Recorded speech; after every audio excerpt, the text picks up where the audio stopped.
statue has since become a universal symbol of our nation's freedom, opportunity, security, and future. Enjoy your view of this great monument as we approach Liberty Island today. This view is similar to the one seen by many thousands of immigrants as they entered the U.S. by steamship. When the ships neared New York, the shining torch of the Statue of Liberty rose from the bay. Shouts and cries of joy would erupt from the steamer decks. For many, Liberty Enlightening the World, as the statue is officially titled, symbolized the freedom and opportunity that awaited them in their new land. The steamers proceeded on into New York's harbor, and passengers got their first glimpses of the Manhattan skyline, including the Brooklyn Bridge, which spans the East River between Manhattan and Brooklyn. You may be able to spot its stone towers today. Over the years, several newer bridges have been national park system.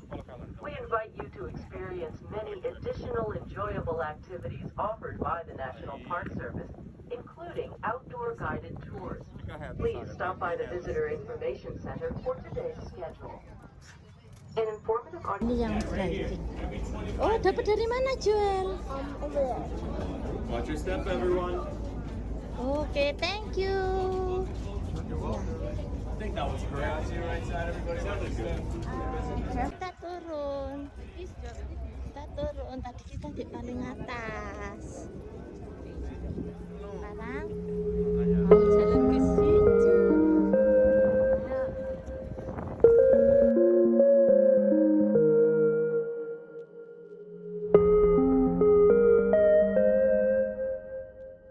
Some experts believe it was the sculptor Frederick Auguste Bartholdi's own mother, but no one knows for sure. What is clear is that Bartholdi was interested in this small.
Oh, ini ground zero itu di sini yang Ya lu nggak boleh masuk, biasanya nyala. hancur sampai ke dalam situ. Dari atas ke bawah. Ini. Dari atas ke bawah. Cuman Coba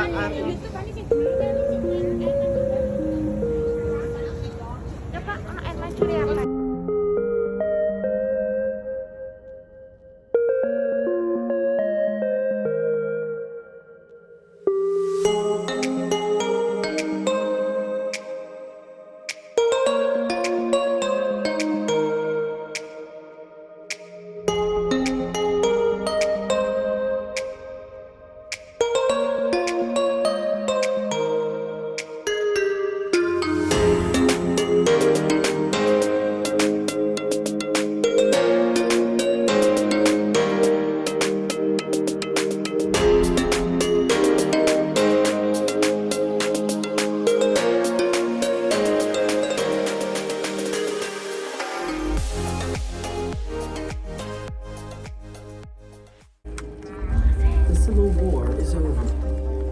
It seems that finally America is fully committed to its founding ideals of human liberty and equality.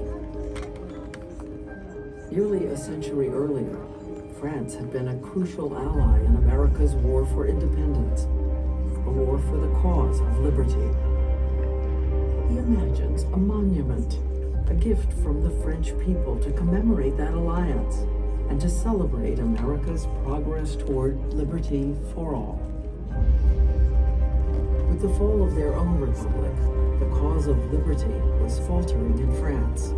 Laboulaye hopes this gift will rouse a new call for democracy there. He shares his idea with a small group of colleagues and friends. Among Laboulaye's most enthusiastic supporters is Frédéric Auguste Bartholdi, a talented Parisian sculptor.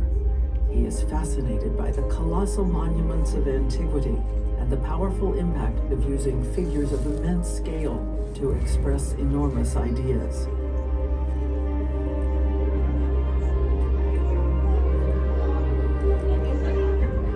In 1871, Bartholdi crisscrosses America, gathering inspiration, discussing the project with publishers, politicians, and even President Ulysses S. Grant.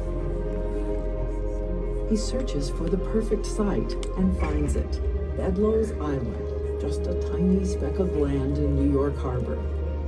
But to the artist, a dramatic stage for the colossal statue he'd begun to envision. New York Harbor, one of the busiest in the world, teems with international trade and an increasing flow of immigrants drawn to and fueling an unprecedented surge of industry and wealth in the wake of the Civil War. Every ship coming and going will pass the statue in the harbor. New York has become the very gateway to the New World and the freedom America has come to represent.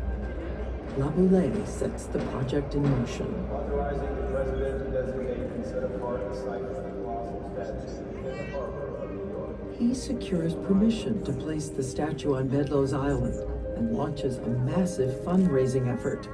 His plan calls for the people of France to donate the statue. Americans will provide a grand pedestal for the statue on the chosen site. Bartholdi spends years on the design. The ancient Roman goddess Libertas has long been used to personify the idea of liberty. But the idea of liberty is controversial in much of the world. It suggests violence and revolution. In the end, Bartholdi's vision transforms the goddess into a bearer of law and light. He calls his statue Liberty Enlightening the World. It is an immense idea, and in 1875 in Paris, Bartholdi begins to build an immense statue of the figure Liberty.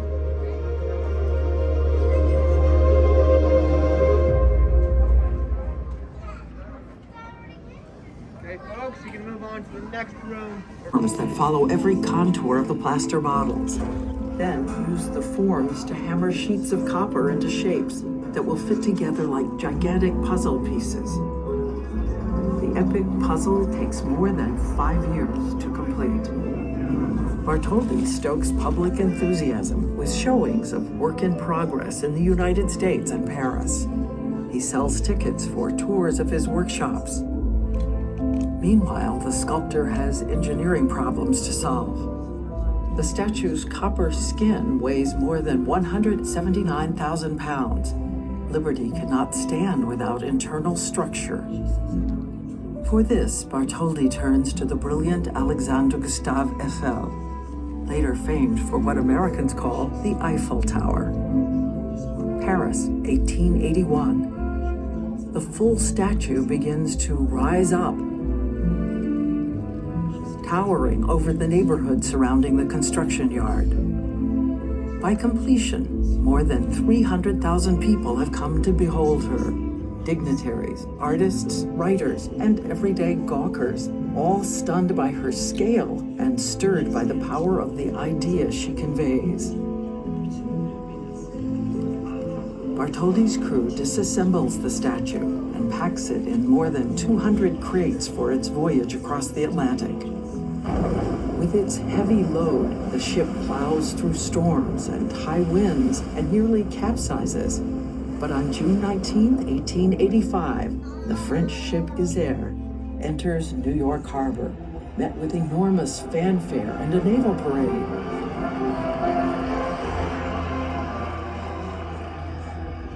Over the next year, atop the new pedestal on Bedloe's Island, the statue rises again, now to an astounding 305.5 feet, from the ground to the top of her torch.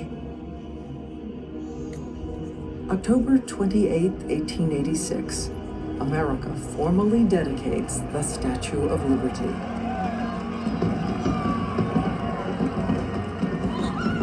Visitors experience what is perhaps Bartholdi's greatest stroke of genius. They can go inside the statue. Rising up through the structure, the statue is not just an engineering marvel, but an unforgettable metaphor for the dynamic and inspiring force of liberty. Visitors see the world as liberty sees it.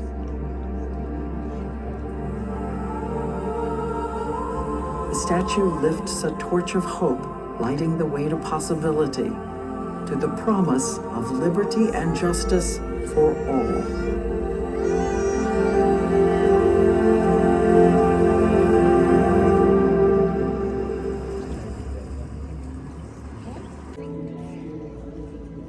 The Statue of Liberty is at once an emblem of America's highest ideals and the deep ironies of our history.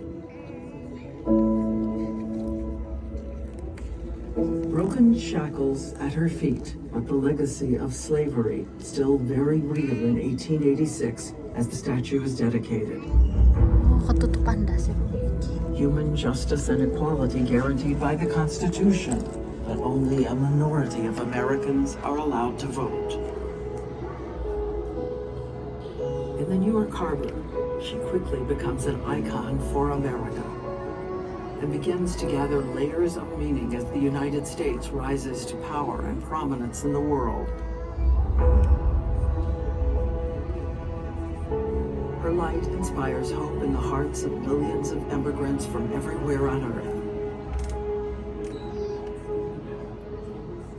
She sees American troops off to war and welcomes them home. The ideals for which she stands resonate far beyond this harbor. She becomes an icon for something far beyond America. She stands for the ageless human yearning to live free. She stands for the belief that we are all born with the right to express the impulse of a human heart. She stands for the freedoms of life, liberty, and the pursuit of happiness, and for the laws that guarantee those freedoms for all. That is the hope that speaks to the ages. That is liberty enlightening the world.